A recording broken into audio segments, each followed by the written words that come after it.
young people don't feel like empowered agents of change, if they aren't supported to step up and take action, then we have a pretty scary situation on our hands. You're listening to Climate Curious, a podcast for people who care about the world but find the current conversation about climate change confusing, boring, or scary.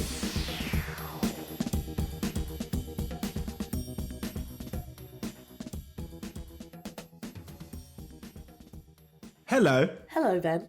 How are you? I'm good. Still feeling good. Still feeling optimistic. Still feeling good. Still feeling great. I have a question for you this week, which is, have you ever been on a 30 before 30 list? Oh, no, I haven't. You know, I was... Well, what question, Ben? Why did you look so distressed? I have not been on a 30 before 30 list. I'm now many years past being eligible for a 30 under 30 list. And I have to say... It's horrible, isn't it? Well, I missed all of them. The 20 under 20, the 21 under 21, you know, all of those lists. Somewhere out there's got to be like a 40 under 40. But I'll tell you something. I was really wrapped up with it when I was younger, because these lists would come out and I would know everyone on them. Yeah. And then I wouldn't be on them, and I would feel really... I have to say, honestly, I think I would sometimes feel a bit down on myself, but I've kind of changed my perspective on that now. Now I know it's better to be the one making the lists than the one on the lists. Well, that is a power move if ever I've heard of one before. I definitely feel that. Like, I've just hit 30 and it's the weirdest feeling ever to like loads of people I know are on them, and it really frustrates me that I never made it. Yeah. I feel like such a failure internally, but also I'm going to make the list. I feel like you've just inspired me with such a great soundbite. It's interesting that you started talking about this, because I was going to ask you, given our guest this week, about when you first remembered caring about something in the world and then doing something about it. Oh, that's such a hard question. It must have been in my... Well, it's a weird one because I grew up in church, so I feel like I grew up doing stuff that I felt like I was meant to care about all the time. But I think probably the first time that I did something off of my own back was probably the first time I volunteered in my 20s, like for a charity. I was probably about 24, 25 when I made a decision that there was something, I think it was something around race, and I was like, this is like, I need to actually do something about this. And I went and volunteered for a charity that was doing like mentoring stuff with black kids. When was yours? That's such an intense question. So I like the way that you divided it. So, because my first memory of life is being in a protest when I was like 3.5. Oh, really? Yeah. But obviously I didn't go there on my own. So I decided that I was going to put my boots on and go. Yeah, no, so I like this idea of the first time, the distinction of the things that you did with your family versus the things you did with yourself. And for me, it was probably like when I was maybe 9 or 10 and saving up so I could adopt a tiger through one of these, you know, environmental conservation things when I was really young, because I love tigers. I love big cats. I still do.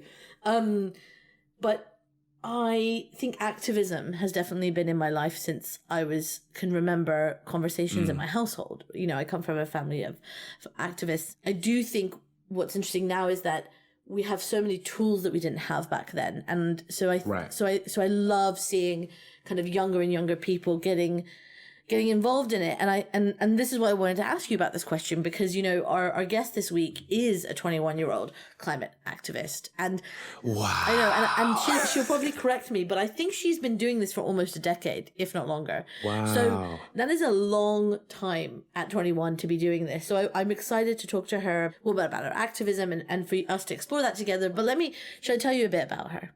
Yeah. Okay.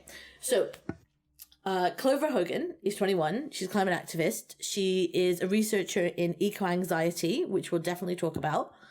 And she works with this really wide range of people. So she'll work with like young people in schools. She'll work with CEOs and big companies. You'll see her speaking at like big global climate conferences, but then also doing lots and lots of work in classrooms with students. And so I am quite excited to get that diversity of perspectives from her.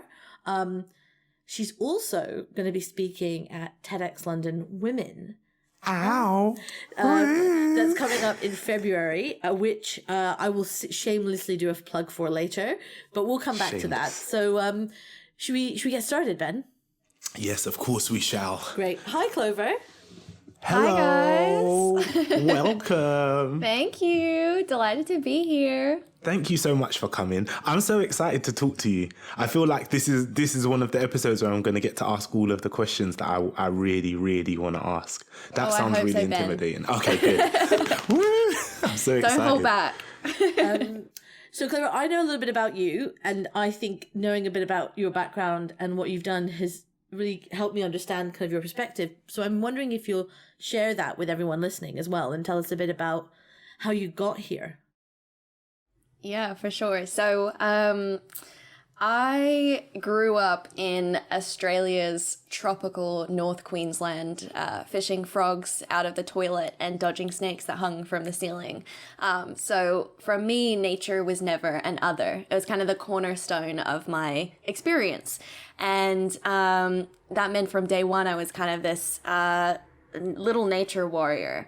Now, I wasn't allowed to watch horror films growing up, so instead I turned to documentaries. I watched An Inconvenient Truth, I watched The Cove, and it was like having the rug pulled out from beneath me. On the one hand, I realized that, I was being raised to love nature, and yet I realized that, everything that I cared for so deeply was under enormous threat. And I think the thing that stunned me the most wasn't so much the extent of this kind of destruction and exploitation, but just how good the adults in my life were pretending that it wasn't happening. And so, we didn't learn about it in school. We didn't learn about it from the politicians. We didn't learn about it from media. And so from a really early age, about 11, I became fascinated with the issues, but I also became fascinated by our responses to them. Within a couple of years, I'd coerced my parents into actually leaving Australia so that I could go to school in the jungle in Indonesia at a place called the Green School, which is wall-less bamboo classrooms in the middle of the jungle. And instead of asking young people to pursue careers they have no love for, it really asks young people, what problem do you want to solve? What problem do you want to be your legacy statement, which is quite a big question for a teenager. And for me, it was always, how to be a voice for the voiceless, how to protect these, ecosystems and natural environments that were under immense threat. And my activism throughout those kind of formative years was very much connected at the grassroots. So community building, community mobilization, filmmaking, documentary production, all that good stuff. But at 16, I found myself at COP21, which is the global kind of meeting on climate, where all of these heads of state, politicians, climate scientists fly in to say, okay, what are we actually going to do about this on a global level? And it was my first time kind of being in the seat of power, my first time being in the heart of where decisions were made. And it was the first time I felt incredibly powerless. I'd experienced frustration and grief and anxiety around these issues. And yet for the first time, I was experiencing vested interests. For the first time, I was experiencing greenwashing. I went to something called the Sustainable Innovation Forum, sponsored by Coca-Cola and BMW. And I went in with this kind of wide-eyed optimism about the change that we'd be able to create. And I left feeling so incredibly dejected. And so it was at that point that I decided that I wanted to commit myself to understanding this powerlessness and understanding how we could really mobilize mindsets, because clearly, solutions on technology weren't working. These big global meetings weren't working. And so I wanted to understand what needed to happen on a kind of subterranean level to get people to a point where they actually felt empowered to create change. And so out of that, Force of Nature was born. And now really our mission is to support young people around the world to step up rather than shut down in the face of climate change. That has got to be one of the most movie scene storylines of a person's life that I've ever heard in real life. That is ridiculous. So hold on, let's go back, because there were loads of things in there. Firstly, you said greenwashing, and I don't know what you're talking about. What is greenwashing? Yeah, excellent question. So greenwashing is basically when a company pretends to do the right thing while behind the scenes is really doing terrible things for the planet and the environment. And so you see that when lots of companies make these big kind of audacious commitments and promises that they never actually follow up on. And you also see it in a very simple way through the products that you buy. So a lot of companies kind of like hide behind certain labels, sustainable, natural, local, whatever that is, healthy, but there's no accountability. There's no actual system in place to say, what does that actually mean? Okay, cool. So what was school like? It was awesome. I think, some things were less great, like the compost toilets. Yeah. There's no way to sugarcoat it. Like they're pretty horrible. But generally, I think, I really took the green school for granted. But then I decided that I wanted to go to public high school in France for 6 months in senior year. And it was the worst experience of my life. Like within a couple months, I was basically ready to drop out, because the contrast of going to a place like green school where you're best mates with your teachers and you love what you're learning, to suddenly being in an environment where you're kind of treated like sheep being, ushered through a factory. It gave me two very different windows into what education can look like. And after that experience, I left realizing that green school was kind of the education model of the future. And when I was there, it was still very much seen as kind of like hippy-dippy school in the jungle. And yet last year, the World Economic Forum came out with a report on education and said that green school is the model for the future. So I think more and more people are waking up to the fact that lots of young people go through the current education system and leave it feeling really stupid because they've never had a chance to actually understand where they're smartest or understand what drives them or what problems they want to take on. Whereas that's really green school's mandate. It isn't about how you measure up against an IQ test. It's how can you actually think critically about solving these big, complex challenges.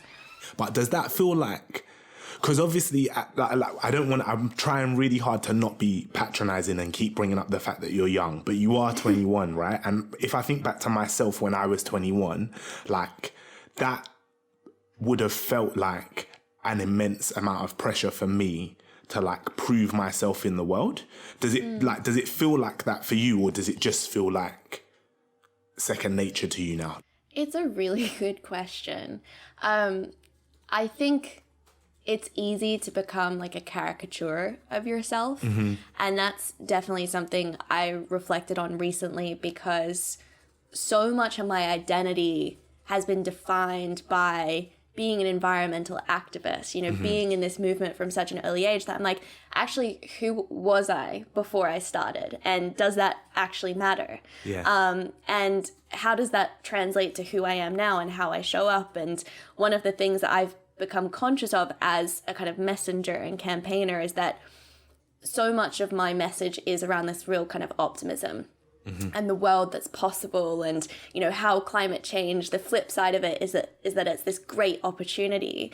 And yet sometimes that just feels so disingenuous, because how I really feel is despairing about the future and overwhelmed and powerless. And so I've had to do a bit of a sense check with myself to make sure that I am actually like speaking my truth, and that it doesn't feel like this inconsistent kind of like mental gymnastics that I'm having to perform as an ambassador or as the face of something. So it's something, it's definitely something that I'm trying to reconcile each day. But that's so cool. That's also so like, and I think what you say about speaking your truth is really important. And I guess as somebody who has a vested interest in the topic and the conversation, and also has loads of knowledge and experience in the field, like what you feel must be really nuanced. But I do feel as well that like I really don't think about my age that often, because I think when you're working on climate, it's like a very sobering timeline. Like from a really early age, I've kind of been told that we have this like ticking time window to take action. And so for me, you know, going to university was never something that I really ever thought, you know, considered. Wow, yeah. Because I was like, actually, I just need to get on with it. Like, I can't spend 4 years going and learning. Like, I just need to be out there getting shit done. Clover, there's so much you said in there. A couple of things I want to pull out, which I think are really important, interesting, and things I want us to delve into. So first is this idea of the powerlessness you felt at that moment when you were 16 at COP21. And I'm curious to know where that led you and where and how that ties into where you are now. But there's something else you said that I wonder if we can explore, is this idea that do we expect young climate activists or climate activists in general to either be like total eternal optimists or just be bringing the doom and gloom? And how do you have that nuance? And how do you, because that's the thing about climate that I've learned, is that it is nuanced. Like you have to be able to hold two very competing thoughts in your mind at the same time.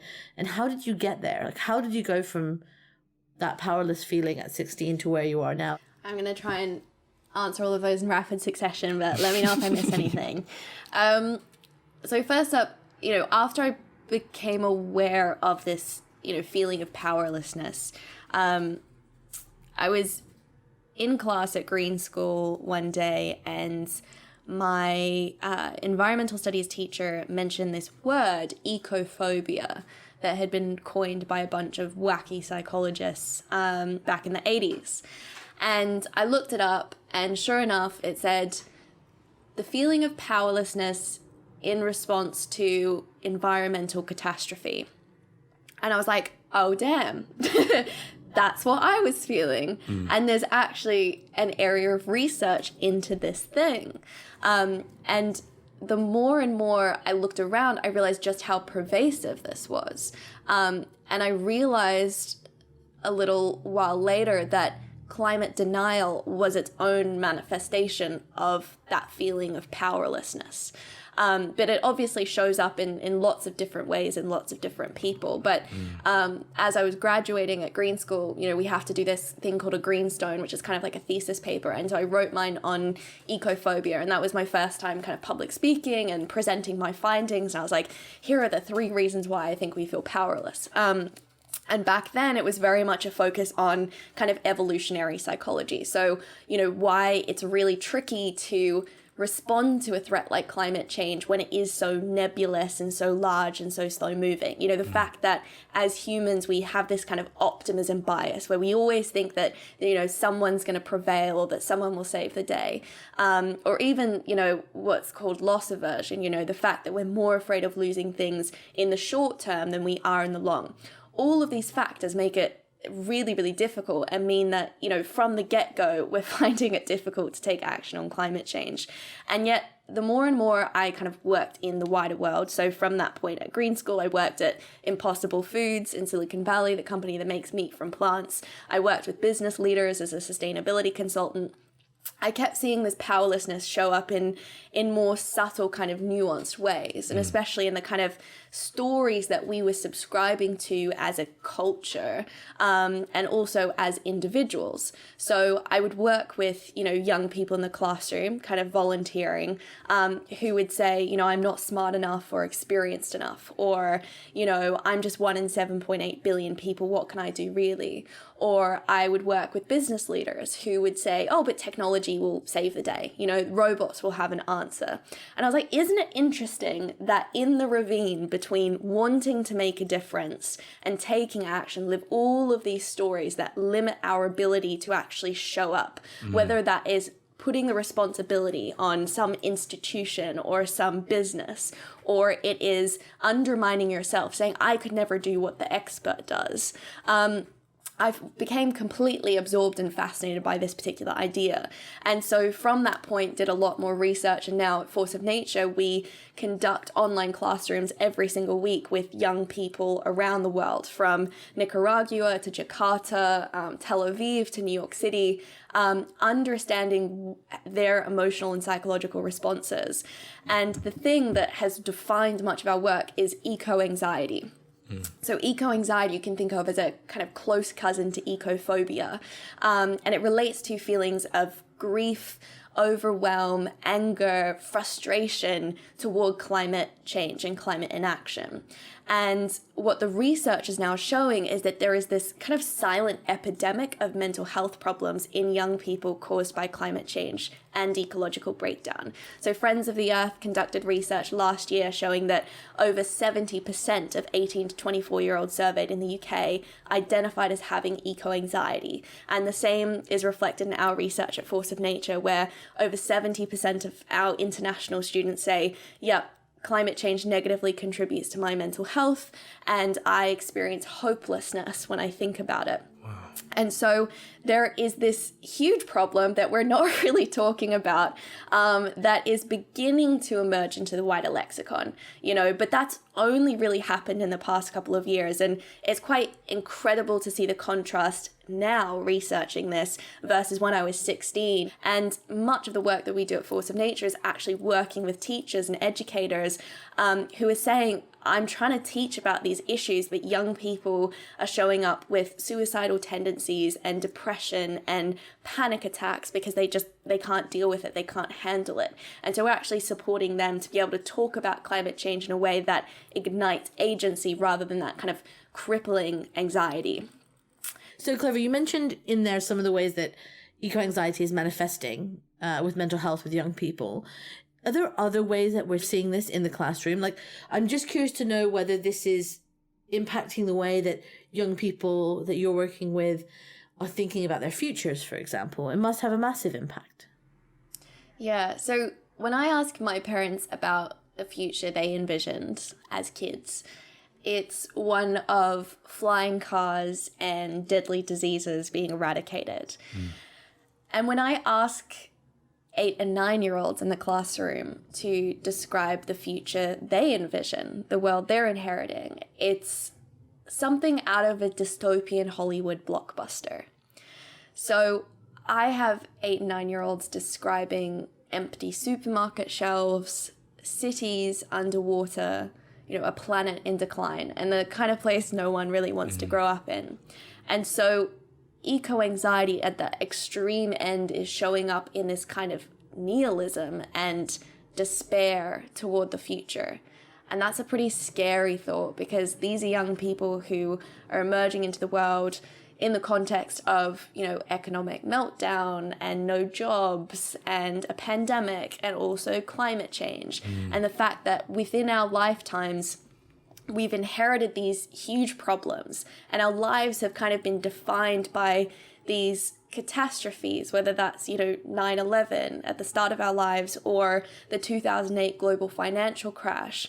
And now we're being told that systems we've had no part in creating mean that we have just 10 years to completely change every part of how we live, or else we're going to be inheriting the apocalypse. That's a lot to take on. And a lot of young people, because of that despair toward the future, are not even able to future plan, or if they are, it's pretty sad. I've had 13, 14-year-old girls say, I've already decided that I don't want to have kids. Who would I be to bring kids into a world like this? Kids saying, I'm not going to go to university. What's the point? So it doesn't bode well for us equipping this next generation of leaders. If young people don't feel like empowered agents of change, if they aren't supported to step up and take action, then we have a pretty scary situation on our hands. I mean, that's heartbreaking, right?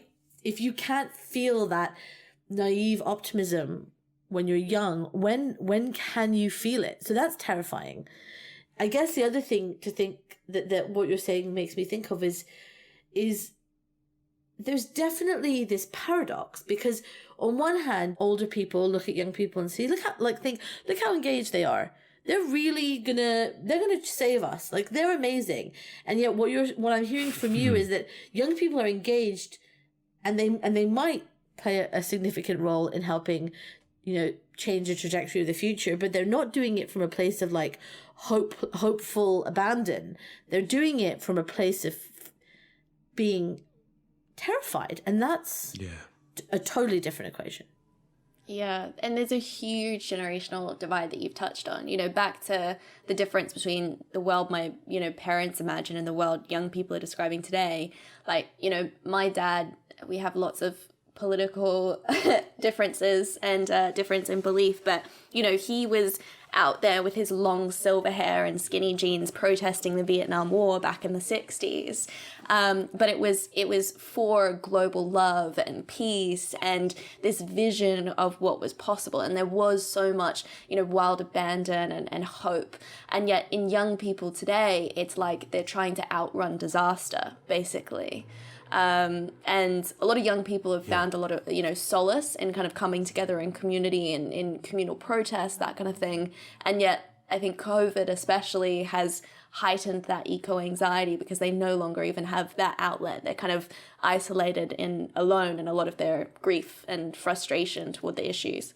Because the other thing here is that, and I'm wondering if this is something you've experienced, is young people being told that they just need to get a thicker skin and grow up and stop being snowflakes. Like, we've all had to deal with this, like, threat. Why can't you? And I'm curious, like, I don't think that way. I don't know, Ben, if you do, but I'm sure there will be people listening who will think, look, you don't need to feel like so melodramatic about it. What? Yes. You know what I mean? We can imagine those people in our lives who are like, oh, come on, like, really? Like, we've all had to deal with this. It's not that serious. It's not that serious. Like, Clover, what do you have to say to that attitude? Yeah, so I start by saying, when we think and talk about eco-anxiety, it's easy to assume that it's a bad thing, right? That it's a weakness. And yet, eco-anxiety is not a clinical condition. And in fact, many climate psychologists would argue that it's the perfectly natural human response. In fact, they would say that the problem isn't that lots of young people are feeling eco-anxiety, but that more older generations aren't. And eco-anxiety suggests a high level of empathy, and it suggests that you are not numbing yourself to the state of the world and to the problems. Right. Obviously, we can't constantly be consumed by grief and fear and overwhelm. And yet we have to create space for those feelings because those feelings are what catalyze us to take action.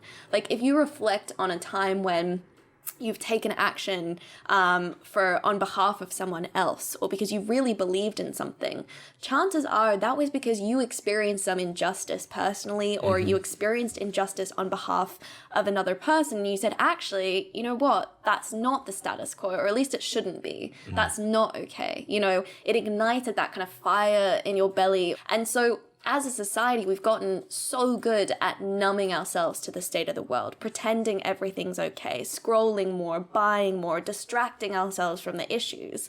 And yet folks feeling eco-anxiety are able to actually look at the state of the world. And eco-anxiety, as it's currently talked about, is obviously often through a bubble of climate privilege, right? Lots of young people responding to an anticipated threat. And yet you could use the same definition to describe what indigenous tribes have been going through for decades. Right. Frontline communities who have watched their homes, be destroyed before their very eyes. And the depression and anxiety that has ensued. There's a quote from an article I was reading recently from an Inuit elder saying, we are the people of the sea ice. What happens when there's no more sea ice? These are folks who are experiencing the loss of culture and land and identity. And so waking ourselves up to the reality of the feelings that are inevitable is a really healthy way of holding tension. And you touched on that earlier, Maryam. Whether you kind of need to be blindly optimistic or naively optimistic or kind of blindly despairing. And I think it's a matter of, holding tension between the two. I've seen that divide in, younger folks versus older generations and some of the business leaders I've worked with. Lots of young people feel so overwhelmed by these feelings. And do not have a kind of outlet of agency, a clear sense of here's what I can do. When you just have the feelings without a sense of here's what I can channel them into, that's when it tips into the powerlessness. That's when it tips into I'm too small to make a difference. Yet if you have a clear sense of here's the problem that I want to take on, kind of unattached from expectation or outcome of that problem actually being solved, that's where you really find your power. And for the older generations, often their powerlessness shows up in that kind of denial of, technology will save the day, or, young people will step up to the challenge, right? And so they need to get more in touch with their feelings. They need to create more space for that eco-anxiety and stop treating it as a weakness and start thinking of it as actually this is what's going to catalyze me to step up rather than shut down. So almost like this, the feeling of eco-anxiety isn't necessarily a bad thing, or good or bad is a value judgment, right? But like it's not something to run away from. It should be an impetus for change. Yeah, and it's kind of inevitable. Like I think for a long time, I mean, we touched on this at the start of the pod, Ben, where I was saying that I had started to feel like a caricature of myself, constantly being like very optimistic and hopeful and like peddling that message. And yet that all came crashing down in November of last year when I started spontaneously crying. Maryam knows this story, but I was crying in the shower. I was crying on the way to work. I was crying literally in the tube, much to the horror of stoic British society. Yeah, don't do that on the train. And I wasn't experiencing, heartbreak from a boyfriend, but I was experiencing heartbreak of some kind, which was in response to the headlines that were rolling in from back home. So in November of last year, Australia was engulfed in flames, and I watched as friends tried to rescue their homes to no avail. I watched as 1 billion animals were incinerated in the fires. I watched as like the very place that had forged me into this passionate environmentalist was incinerated, and I knew that it was never going to be the same. And I kept trying to make sense of the situation and say that I was okay, and my body was like physiologically responding. It was going through this grieving process that I didn't want to happen, and so I had to acknowledge those feelings. Simultaneously, while the fires were raging, 100,000 people were displaced in Jakarta from the flooding, my second home. And so as climate change becomes more of a living reality, we have to get in touch with those feelings.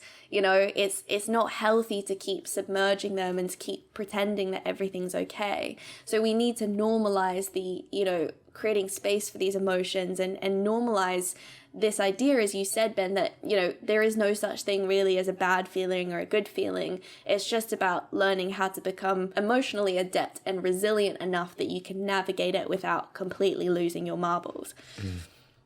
And that's, wow, you're so wise. What the hell? Sorry.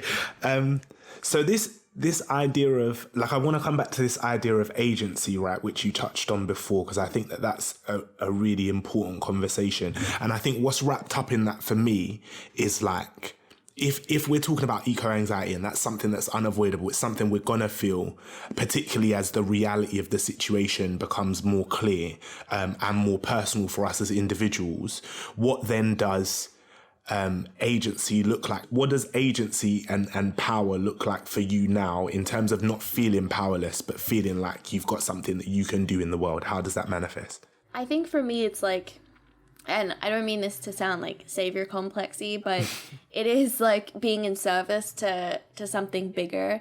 I think if I focus exclusively on climate change and how it makes me feel, and I don't then channel that into, okay, how can I actually use these feelings for something good?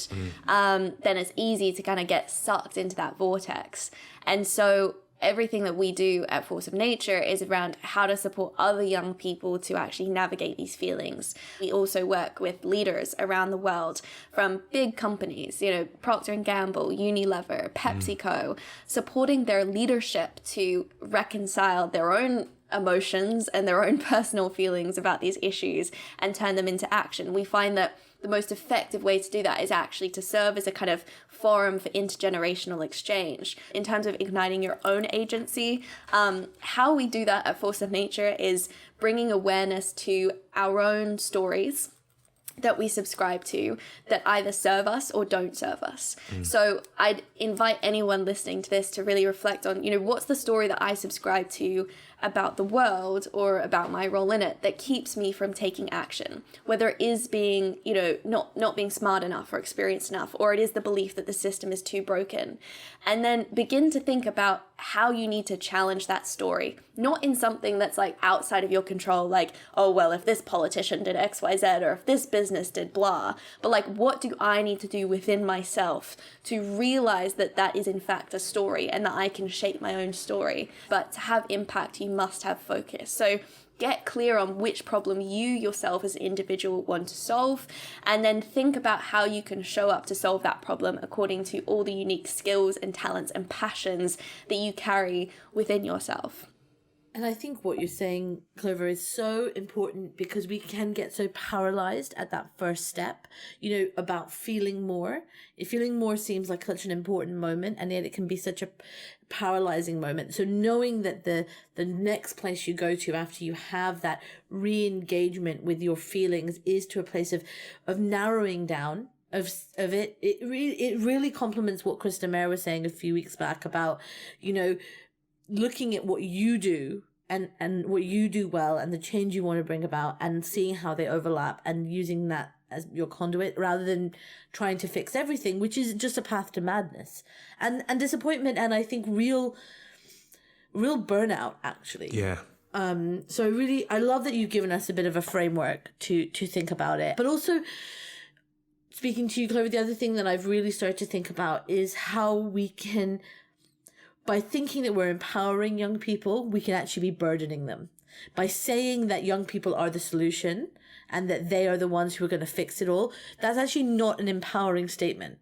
That can actually feel like much more of a burden, and I had never thought about that until listening to you. For a long time, as a raving environmentalist, I thought that people in power were selfish and greedy and were somehow different. And yet I realized that I could not have been more wrong. And for a long time, I felt that people just didn't care. And I've since realized that people are not empowered to care.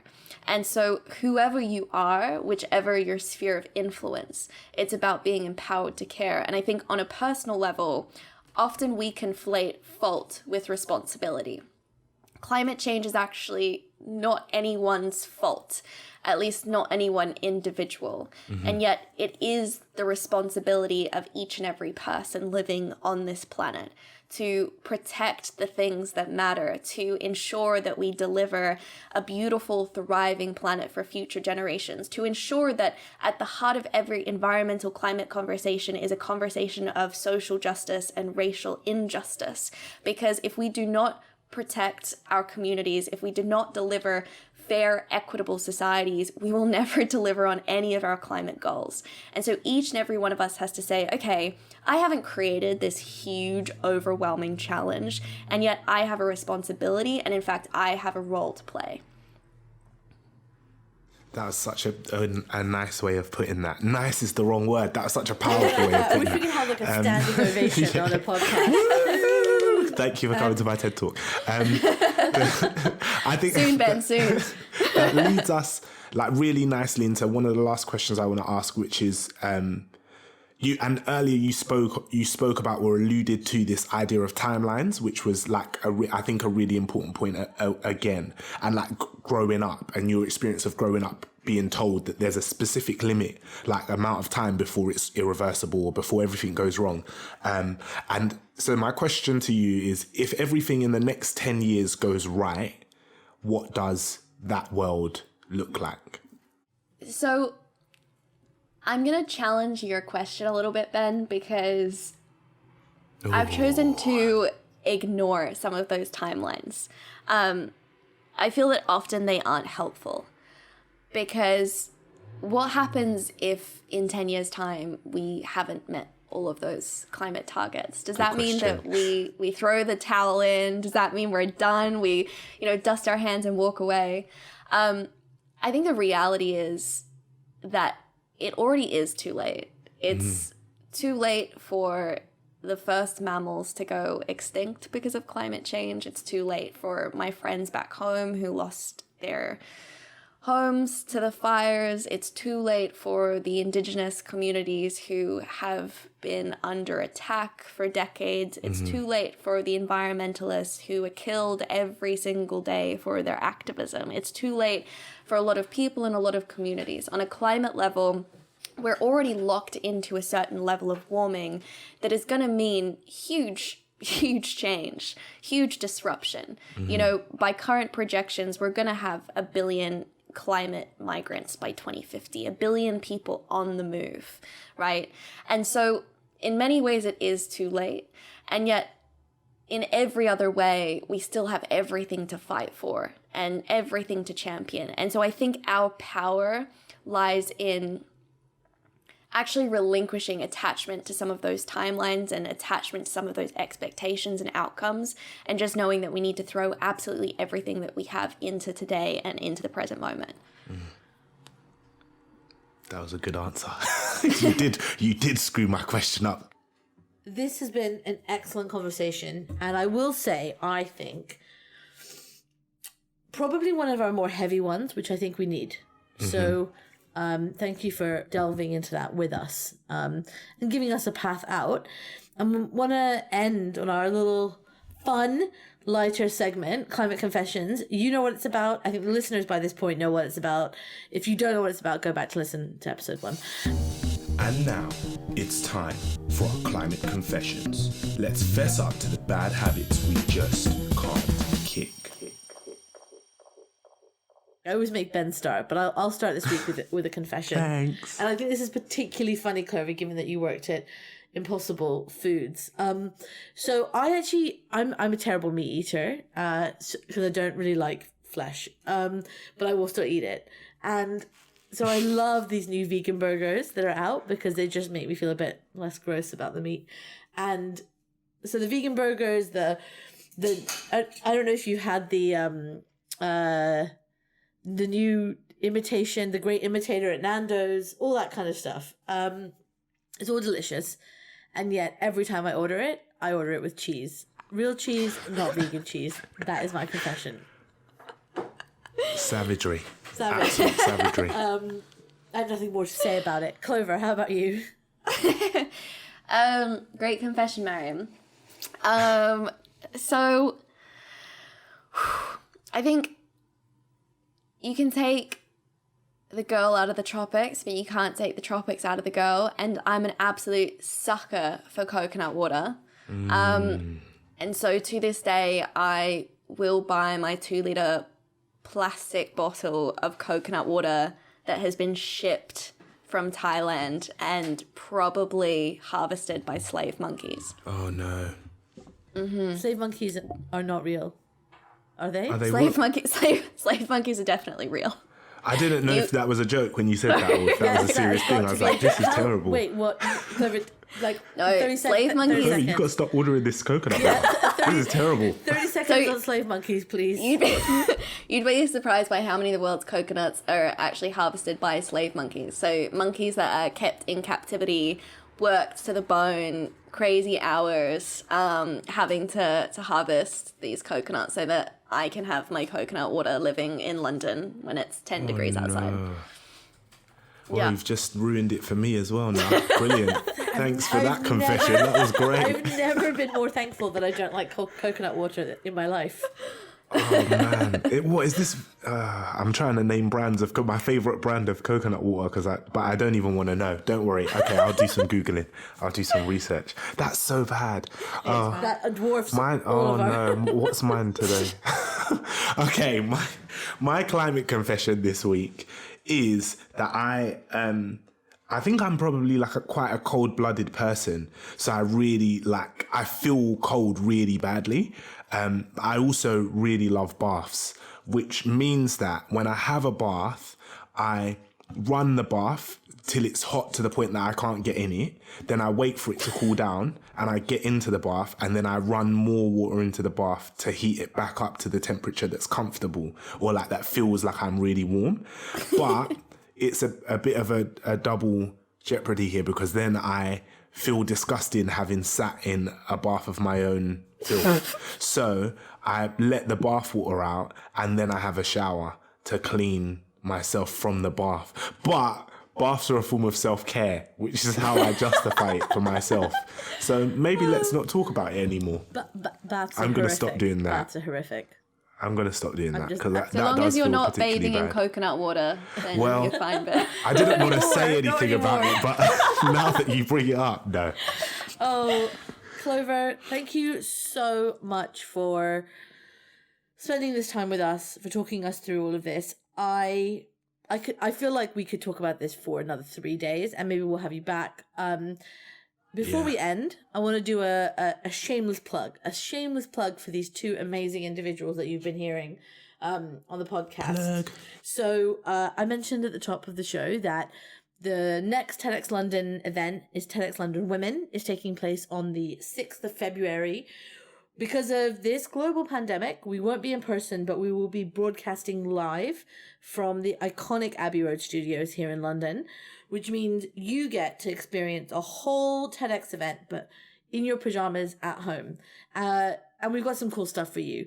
But of course, the highlight of that are our amazing speakers. And you have just spent the last, 45 minutes listening to two of them chat. So if you want to hear more from Clover, if you want to hear more from Ben, go to women.tedxlondon.com, get your tickets. They start from just £10. And if I do say so myself, they make excellent holiday gifts. And tune in on the 6th of February and we'll continue this amazing chat. So thank you, Clover. Thank you, Ben. Thank you so much. thank you so much for having me. I guess everyone will see you in February then. Stay curious.